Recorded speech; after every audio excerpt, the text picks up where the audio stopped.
Let's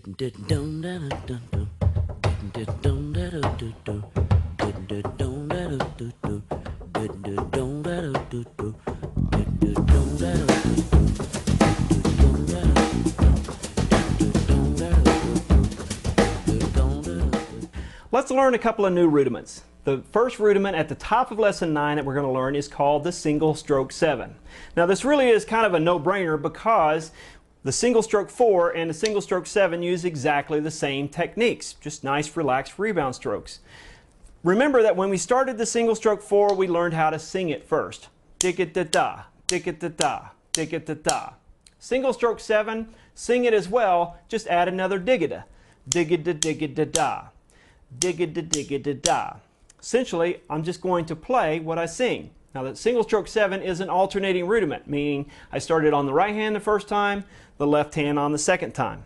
So, here's what it looks like on the drum.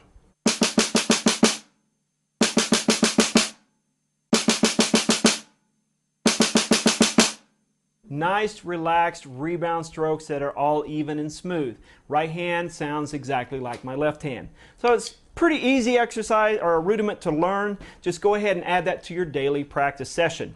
The next rudiment, the flamadiddle, is pretty difficult. In fact, a lot of people say it is the most difficult rudiment to play. This is why I've broken it down into 2 lessons. We're going to learn the first step in lesson 9. We'll finish it up in lesson 10.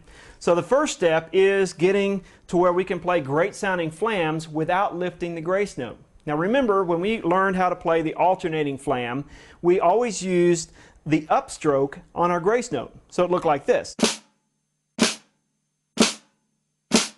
So that way we're always in preparation for our next flam. Now the flamadiddle does not do that. So there's a little bit of unlearning that you have to do with this rudiment. And this is why we're going to start slowly. First thing I want you to do is practice playing a right hand flam, but leave the left hand close to the drum.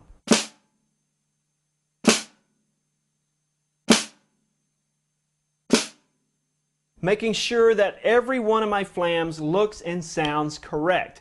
Flam, not fa-lam, not pop. All right? Do the same thing off the left hand.